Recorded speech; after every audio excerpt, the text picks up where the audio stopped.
It's the Final Word Daily, first day of Ashes Test cricket here at Bellerive Oval in Hobart. I'm Adam Collins, he's Geoff Lemon, and he today is going to tell us about the day of cricket in 30 seconds. First Ashes Test for Hobart, a pitch from the Emerald City Green. England won the toss, bowled first, bang. 3 for 12, 12 for 3. Warner, duck. Khawaja, 6. Smith, duck. Surely they're going to roll Australia. No. Labuschagne and Head put on 71 in 69 balls. Nice. And then Labuschagne goes for a run, forgets his stumps, Broad bowls him. Head keeps going, 101, gets out next ball. And then Cameron Green makes 74 and holds out on the hook. 6 for 241 at the end of the day. England let them slip a bit, but it's still a pretty decent end of the day score. A lot of rain.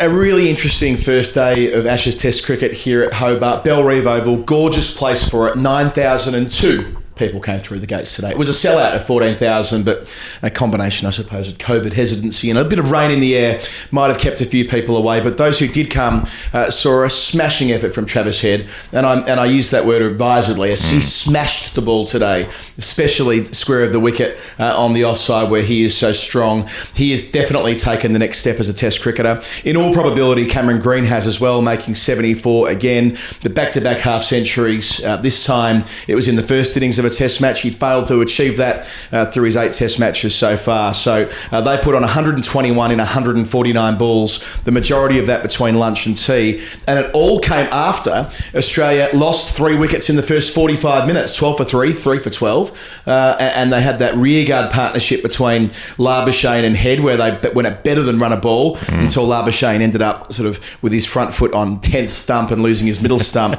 around his legs. Try explaining that. But Stuart Broad got to celebrate before the long break, the dinner break, but then it became the Travis Head show. It was a rearguard partnership in the way that Butch Cassidy and the Sundance Kid at the end of that movie when they come out to take on all the soldiers at the fort. It was a bizarre partnership in that they just went after it. They were like, all right, we're going to get out here if we defend, so let's just attack. But it worked. But I want to rewind to there was that starting part of the day where it was like, all right, nice green wicket. Both teams wanted to bowl on it. Joe Root got the choice. And suddenly, like for the first time in the series, things were going for England. Things were working for them. Robinson bowling really well, hitting the seam, decking it away, gets Warner's edge. Khawaja plays a little bit loosely at one, but edges it into the slip cordon as well. And then Smith got a really good one from Robinson that followed him a bit, that came up at about ribcage height, and he's sort of fending defensive shot into the slips as well. And you're thinking, is this their day? Because England, they left out James Anderson based on a minor injury that wasn't disclosed, which they're a hammy, I think. Yeah, but I mean, this was a James Anderson pitch. This was Birmingham/Hobart. Yes. But what I loved about it was at the point that it was 3 down for 12, everybody's getting stuck into Hobart. They're saying, what's this curator doing? This pitch is a disgrace. It's unfit for Test cricket. Well, you know what? You're allowed to get out. You're allowed to get people out. You're allowed to dismiss other players. That's okay. Wickets are allowed to fall. Oh, it's not going to go for 5 days. Not every Test match has to go for 5 days. Some of them do. They don't all have to. You can have a good contest that goes for 3 days, or you can have a boring one that goes for 5 days. There's no rule about it. And the fact that it was a decent pitch was proved by the fact that Labuschagne immediately starts smoking boundaries through cover. Travis Head starts taking them on as well. And 71 in 69 balls. They just went rattle, rattle, rattle, rattle. Mark Wood and Chris Wokes came on. Both got bashed around the place. Wood was leading runs at a prodigious rate. And suddenly it didn't look so hard to bat out there after all. I was going to put the complaints about the pitch in the anti-Hall of Fame. Yeah. The moaning and the whining and the ridiculous critique. I mean, anyone who's got any local knowledge or has watched Shield cricket here. Now, I'm not saying that you need to have watched Shield cricket to have an opinion, but at least listen to those who do. And the consensus there is, yes, it will be green. Yes, it will give a little bit to the fast bowlers in the first session. But the problem they've got at Hobart is actually the opposite problem, where teams can't take wickets on day 4 in Shield games, which of course are 4 days, not 5 days, because the pitch gets better and better and better.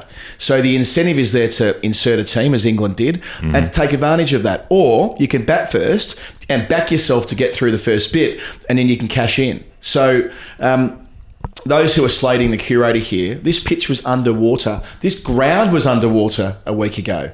They've done a magnificent job. It isn't just fit for Test cricket. It's provided the most interesting competitive tension between bat and ball that we've seen for the whole series so far across the 59 reverse Atlantis, the way Bellerive rose out of the sea. Absolutely, 59.1 overs. So we only got 2/3 of the day, but it felt like we got our full money's worth, so to speak. Absolutely. Because of the run rate and the wickets that were falling consistently. And even at the very end with, that last wicket, getting Green out on 74, holing out from a Mark Wood bumper.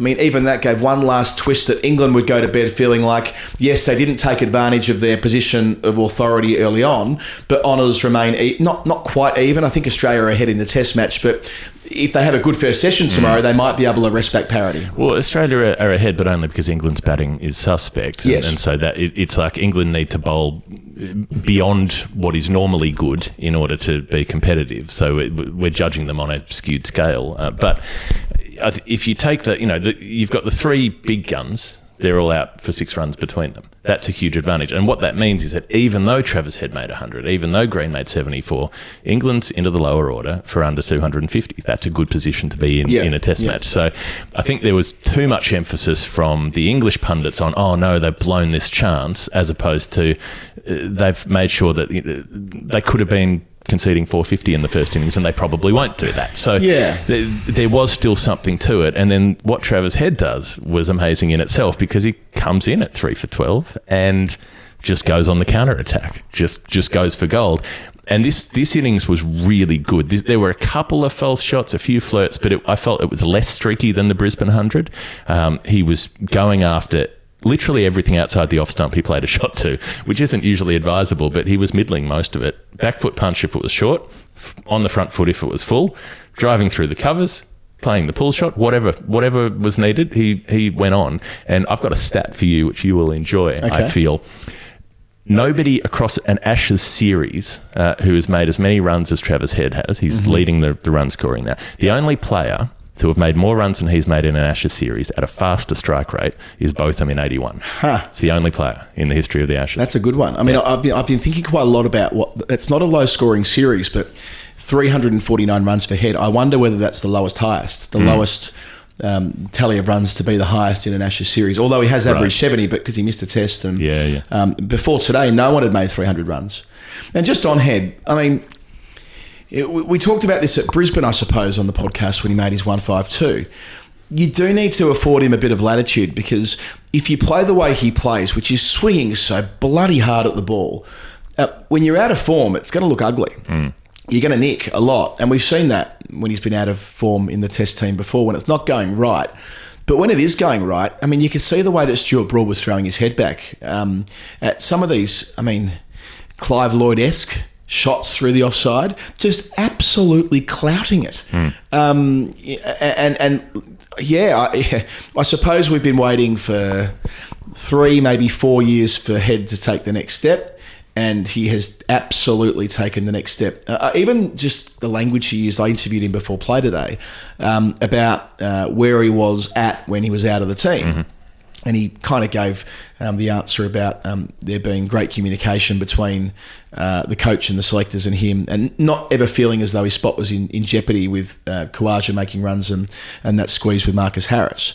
But what I liked, he's like, well, actually, the first 3 Test matches, you can see what I can achieve. 100 at Brisbane, a gutsy 50 at Adelaide. And another quick one off 49 Another balls, quick one, yeah. But the way he did it, and also Melbourne, he had to really dig in. Didn't quite make it to 50. But, he's comfortable in his own skin is what I'm trying to say here. He isn't like insecure about his spot in Australian cricket. He knows he is in, last week with Khawaja, we're like, will Khawaja be seen as being in the top 6 players in Australia? With Head, that's no longer a conversation. And days like today reinforce that point. And there's this thing I've come back to a number of times, which you're talking about when he's out of form, it'll look bad. He still never makes low scores. He's been out in single figures 5 times in his whole career. And it's still, and it hasn't happened for a long time. Like most of those were early on. He always makes something, even if he does get out. He gets out for 20 or 30 or 40, not for 1 or 3 or 5. And so even his smaller innings have the opportunity to contribute to a partnership, to be useful to a team, even if they're not big scores. So his approach of looking to score from ball one, it works for him, or at least it's worked for him so far. Yeah, and one more small point on that is that he's never been out in the 90s. That might sound like a small sample size, but he's made 400. You know, some players have a habit of getting out in the 90s. Yeah. And Head's got I know he could have been out for 99 from the leading edge and was out for 101 from the leading edge, more or less. But still, he was able to reach that beachhead, which we know whether it should or shouldn't be emotionally important to the rhythm of a test match. Yeah. When a player makes 100, it invariably does have that effect on the way the teams feel. Ollie Robinson bowled really well in his first spell, and then came back after the break, bowled one over that got smashed for 9, went off the field. The word from England was he had back stiffness, but he didn't bowl for the rest of the day. I get very tired with this stuff from the England camp, where they will not be straight about what's going on. If he didn't bowl for the rest of the day, he did not have back stiffness. He came back onto field. He looked proppy. Talked to Stephen Finn about this on the broadcast, and he basically said, if they say it's back stiffness, he probably has a stress fracture. I mean, you will not get clear information out of the England camp. You know, Joss Butler's broken finger. Oh, he's been for a scan and we're awaiting on the result. No, you're not. You get an X-ray in 5 minutes. I know that. We've all had X-rays. We know how fast they are. We know that you know that you've got a broken finger if you've got a broken finger, but we'll wait until the end of the test match before we say it's a broken finger. Yeah, and come off it. I think I would theorise that it's because the Australian team did the same thing. Remember Josh Hazlewood and the line we got about him at Brisbane? Minor side strain. He'll miss one test match. He's missed the whole series. Yeah, I think it's just that. It's more about not...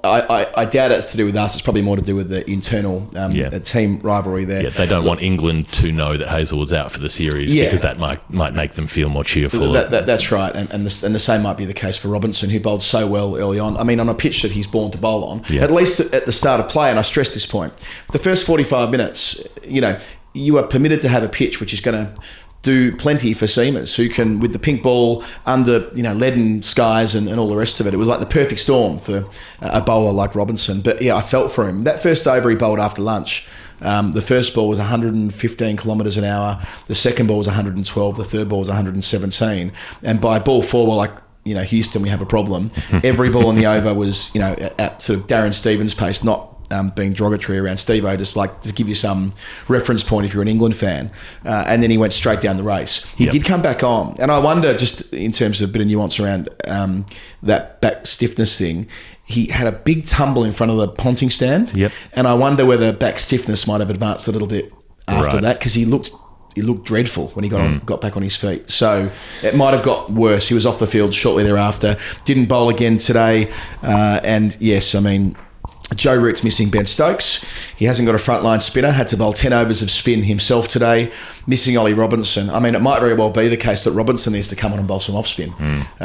Such is the situation they're in. It is absolutely vital. It is absolutely vital that Stuart Broad and Mark Wood, and hopefully Chris Wokes, I want to see him make a contribution here, having got flayed at the start of today, can bowl Australia out in 60 to 90 minutes tomorrow. Yeah. If they're batting, if Alex Carey and Mitchell Stark are batting in an hour and a half, let's say, and they both get a start, that trouble. Tomorrow could get, it could be trouble. Well, I mean, look, no rotations or any of that. Chris Wokes was, I started today thinking, I was thinking, why is he playing? Because I thought we didn't know that Anderson was unfit. Okay, he's playing because Anderson's unfit. These were the best possible conditions he could get to bowl in Australia. He'll never have a better chance. And he still bowled poorly. He still didn't hit his lengths. He bowled too full. He got smashed around. It's this frustration that we haven't seen. I mean, not even the best, but not even a reasonable version of Wokes on this series. He's been toothless. Averages 22.6 in England. Averages 56 away from home. Averages about 50 in Ashes 80-something tests in this particular series, and 50-something in Ashes cricket. And no one will be more frustrated than Chris Wokes. He will know that when he got here this morning, this pitch, in theory, should suit him. But as Athers made the point on our radio commentary, because Wokes relies with the Duke's ball so much with genuine swing, more than seam, like he's genuine swing bowler, old-fashioned swing bowler, that it's kind of, it isn't so much about the surface, it's about what the ball's going to do. And even though it's a pink kookaburra, as we've learnt over the years, the pink kookaburra swings for as long as the red kookaburra. It's about the nip with the pink kookaburra, which sometimes can last longer, and today it didn't seem to at all. So, and that was an opinion from Glenn McGrath as well, that he said this kind of pitch you need to hit it, and that's what gets you the movement. And he said Wokes doesn't hit the pitch, Robinson does, Wokes Broad does, but Wokes... Wokes kisses the pitch and tries to get players coming forward. And when it goes wrong, I mean, and Travis Head was able to take advantage of this. When the ball isn't moving off the straight, it can feel a bit samey, a bit throwdowny, and Head backed himself, and suddenly Wokes was under the pump. He didn't get a chance to settle into his spell, nor did Wood. But the difference with Wood is he isn't coming back for spell 2 or spell 3 thinking, gee, this might be my last test overseas. No. Wokes, I would imagine, would be acutely aware of the fact that he might have his passport taken away at the end of this series. He might have the reverse Djokovic. Like a travelling football supporter. Yeah, no more. Never You're not allowed to go again. to Greece, Chris Wokes. Sorry. Even the fact that they're going to the Caribbean in a few weeks' time, or I suppose he'll go for part of the white ball series. But what I'm trying to say, that he might end up never playing abroad again. That's a different level of pressure, and he didn't today bowl as well as he could, and it's frustrating for all of us who've enjoyed his career, because you want to see a guy like that. I want to see him do well in Australia. It just feels like he's running out of time. Yep. Cameron Green today was really good. I thought he's had this problem so far earlier in the series where he's come out and been a sitting duck basically and just poked around and tried to survive. He was more active in rotating strike. Definitely. Knocked the ball around. He was 40 off about 60 balls, whereas previously he'd be about 4 off about 60 balls. And he looked so much more comfortable out there. There were some of the short bowling, he just kind of stands there and seems like he doesn't know what to do and just waits for it to hit him or miss him or whatever it is. And eventually he got worked over by Mark Wood in a beautiful over. Came over the wicket, bounced him, really good bounces between shoulder and head, and then came round the wicket, banged it in. Green tried to hook it and he was caught at deep square leg. But up until that point, some of those back foot punches that he played, he looked $1 million out there. He looked like a proper batting number 6. Yeah, I think he hit 9 boundaries and all of them were class. But I suppose even more important than that was that the way he rotated the strike was calculated.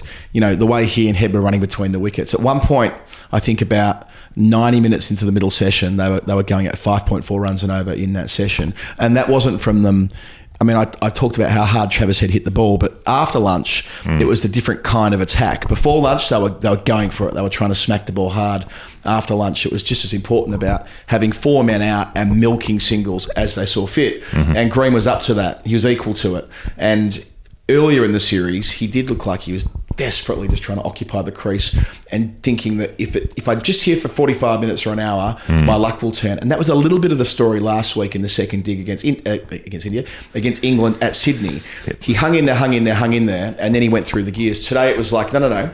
Within about 10 minutes of his arrival, he was already looking to be a pest for Joe Root, who I think, probably for the first time in the series looked bereft today, Root. But as the day got deeper and deeper, I know they got those late wickets, but at different points in that Head Green partnership, I'm not saying he had given up, but he's like, bloody hell, this was the day we could have bowled them out for 485, the way that South Africa did here back in 2016. And as he saw that disappear, and Head playing as well as he did, and even Labuschagne, we've not really mentioned Labuschagne much yet, but he was important to change the energy of that first session. And there's Root thinking, well, is this going to be another one of these horrible misadventures? Especially when he got it right at the toss, and picks what seemingly feels like the right team, and doesn't feel like he needs the spinner, and then things really did evolve through the day. Mostly, we haven't talked about Labuschagne because we have to talk about him in the Hall of Fame. Yes. The Final Word Hall of Fame. It's brought to you by ZOLEO, ZOLEO. ZOLEO.com. It's a magic box that turns your telephone into a satellite phone, so you can send text messages and emails from anywhere on the planet to anywhere on the planet, anytime, anywhere. It doesn't matter. Up a mountain, under the sea. As long as you can see the sky, you can send a message. You can win one. Click the link under the video, fill out the 30-second survey, and you win one that's worth $1,000. Why wouldn't you do it? The Final Word Hall of Fame, the most final word moment of the day. It's a busy Hall of Fame today, Adam. You talked about Chris Wokes kissing the pitch earlier. Stuart Broad kissed the pitch, literally, first ball of the innings. Slings it down, hits the pad. David Warner, he's excited, and then he just trips over, face plants, and then he's appealing he was described as coquettishly looking back over his shoulder at the umpire, like Kate Winslet in Titanic, saying, make me a decision like one of your French girls. It was it was a beautiful moment, and then he ends up with Marnus Labuschagne flat on his face, getting clean bowled a couple of hours later. Yeah, it was lovely. Broad with his legs in the air, like pointing towards the sky when he's turning around appealing as well. It was the, never retire, Stuart, never ever retire. And even just, the big smile on Broad's face and really enjoying his work early on. And you're right, as you say, Labuschagne ending up on his face after his dismissal. It was compared to Ricky Ponting with Chuck penultimate Ellis. Test match in Adelaide in 2012. But the difference with that was he fell over by an incredibly accurate outswinger. This was just a straight delivery that Labuschagne, he's taking an off-stump guard. Okay, that's fine. That's kind of part of the modern game. You may not like it, but it is effective. Mm-hmm. They're loading the onside for him. They're almost immediately going to 4 on the leg side after they got rid of their 5 slips. That was lovely, by the way. 5 slips is a worthy nomination. Mm-hmm. Who would have thought England would have the chance to implement 5 slips at some point today? Anyway, but the way in which he is now going so far across himself with his front foot. Yep. I mean, it was bound to backfire at some point, right? Yeah. But it was a spectacular today that it was middle stump with his foot and the ball not in the same postcode upon a pitching. It was like he took his first little shuffle across, and then it was like he'd forgotten, and he took another step, and then he was like, oh God, where am I? Like, literally all 3 of my stumps are exposed, and I'm standing over there, almost off the pitch. And often you'll see a bowler, when a player does that, they follow them. They can't help it, just by instinct, they follow them. And Stuart Broad was sharp enough to go, just bowl it straight, hit the stumps, that's all you got to do. Would have won a bowl out in a tied T20 in 2007. Bang, middle stump, and Labuschagne's trying to get some sort of bat in the way and ends up eating dirt by the end of it. It was very funny. He was on 44, he played well, smacked a few, but he got dropped on naught. What's that, like 14 drops? I think the stat is 14 drops out of 29 chances in his Test career. Bloody so hell. he has been dropped a lot, and Zach Crawley put one down. I'm just going to nominate Australia's number 5s. Between Head and Khawaja, there have been 4 of the 5 tons that Australia have made in the series have come from number 5, which was going into the series. I would say the most likely position that we thought was going to cause some problems. Yep. There was that bat off between Head and Khawaja, and obviously both have had an influence in the series, but they've both come off in that position. That was the question mark spot. Yeah, and now for it's sure. the exclamation mark spot. Well, there you go. I think they averaged 98 in that position across the series, something like that. So that's really turned around well. And last thing for the Hall of Fame. Not quite. One more for me. The people of Tasmania and the people of Hobart, they did what they said they would do. They sold it out, and yes, they didn't get quite the crowd attendance they wanted, but as I say, I'm certain that is in no small part due to COVID, and that's just the way it is. We understand at the moment that there'll be a percentage of people who won't come having bought a ticket, but those who were here made so much noise. They were thoroughly invested in what was going on. There was a Tasmanian band playing at dinner, and TU did a sterling job as well. I just thought that today was a great day of Test cricket, or 2/3 of it at least, before the rain ended the day. Frustratingly, really, because I don't think the rain needed to take them off, but that's a whole other thing. And hopefully it won't be the last time that they get to host high-profile marquee Test cricket. Well, I think quietly Cricket Australia won't mind if they didn't come, as long as they bought the tickets. That's fine. As long as they paid for the tickets. Yeah, Anti-Hall of Fame was that non-rain. That it was like a bit of, it wasn't even drizzle, it was like sea spray. Like it's like airborne drops of moisture that occasionally landed on you. I went for a walk in it, and there was nothing. It was just Did you kind of? I think we got to the bottom of it. I think it was because of Wood's foot. Right, because they were slipping. Yeah, I think that they just saw enough slipping there. All day. Yeah. I'm not saying they should have came off. I think that's why it happened. Right. Other Hall of Fame, India, famous Test series victory. South Africa beat India. It's done. Yeah, they won. Last time I looked, they needed 41 runs. They clearly polished them off. They polished them off. Came back from 1-0 down to win 2-1. Okay. Quite the result. And Novak Djokovic getting kicked out of Australia. That's got to get into the Hall of Fame. He may not. He may still. He's filing appeals. He's going to drag it out for as long as he possibly can, and maybe he'll still get to play. But still, just get your vaccines, buddy. All of this could have been avoided. Apparently, everyone said he has all the shots, but he didn't have 2 of the shots. And if he'd had them, wouldn't have had this problem. As we got a text in today saying he's got 1 unsuccessful challenge left. So we'll see whether he can get up in the federal court, which is sitting right now, I believe. They're doing a late Friday night sitting to resolve that matter. Anyway, I hope they're combining it with Zoom drinks or something. Yes. Maybe they'll have like a house party, a house party DJ as well. Yeah, a couple of clenbuterol steaks and on they go. I think that's about it. It is. It's been the Ashes Daily from The Final Word. Adam Collins, Geoff Lemon. We'll be here tomorrow because that'll be day 2 and it'll still be the Ashes and it'll be a day and we will be doing a daily show because that's what we do. Check out The Final Word podcast feed for other shows. Have a look at patreon.com/The Final Word if you want to support what we're doing, and we'll see you on day 2. Good night.